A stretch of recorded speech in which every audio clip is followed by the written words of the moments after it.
In this video I want to talk about a compressor. And compressor has different settings that I have been talking about in different videos, and I'm trying to do this in English now. In this video I want to talk about compressor. So compressor reacts on all signal parts above a threshold.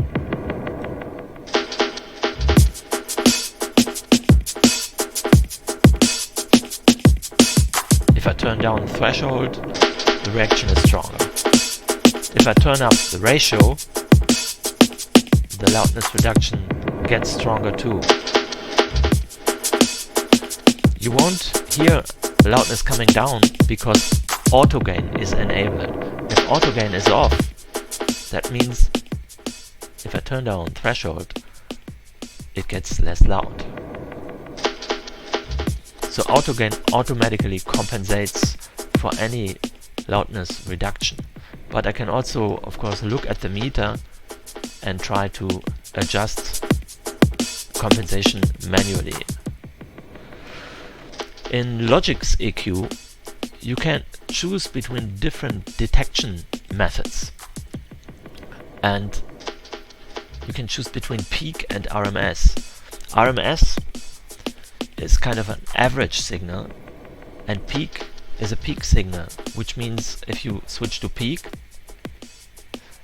the compressor will react faster and even stronger. This kind of difference, or this kind of setting, you can only make in the sidechain area. The sidechain area is representing the part of the sidechain area. The sidechain area is dedicated to the signal that the compressor is reacting to. So this may be an external, or in this case an internal signal. But the internal signal may have different settings. So in this case it's the difference between peak and RMS. And another different setting may be a filtered signal. So if I filter the signal in this way, that means if I turn on the filter, it doesn't react so much to the bass drum like it does when I turn the filter off. So this means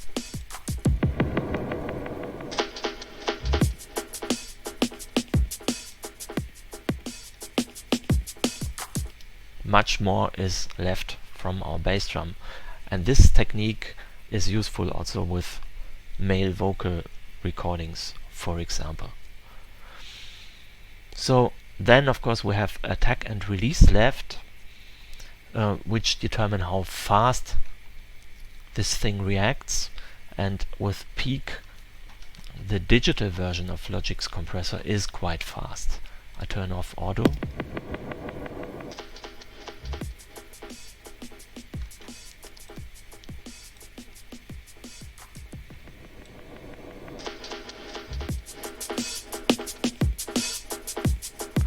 But whether you will find it pleasing how the compressor reacts depends a lot on the circuit type or the way and the speed the compressor reacts. Keep in mind that whenever you use a compressor on drums, you add some rhythmic component because the compressor reacts to your rhythm. The way it reacts to your rhythm may add additional rhythm in a positive way, or may kind of destroy the groove. So that's what you do with different attack and release settings and with different circuit type settings. And of course also knee plays a role, how intense the gain reduction will be. And if knee is soft, we have a kind of simulation of a tube compressor that does a stronger compression if we have higher levels. So let's try out some settings.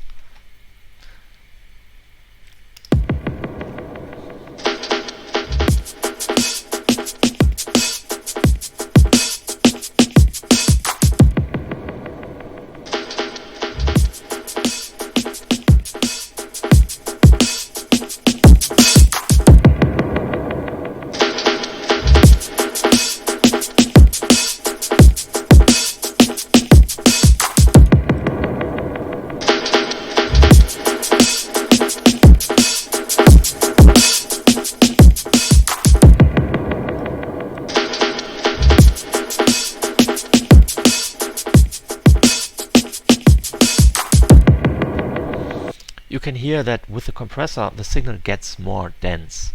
Keep in mind that if you use the output section of Logic's compressor, you have an additional limiter in here.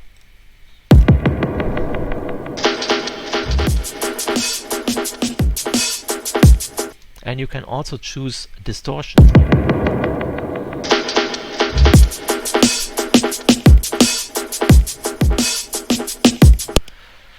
A different and alternative method to keep the transients alive is to, of course, rise the attack time, or to use the mixing blending, the mix control. That means we can have some kind of New York compression. We add the original signal to the compressed signal, which sometimes sounds interesting when you have a very squashed signal and just slightly add it to the original. Keep in mind that this original has already been treated before, so it's maybe not the best example.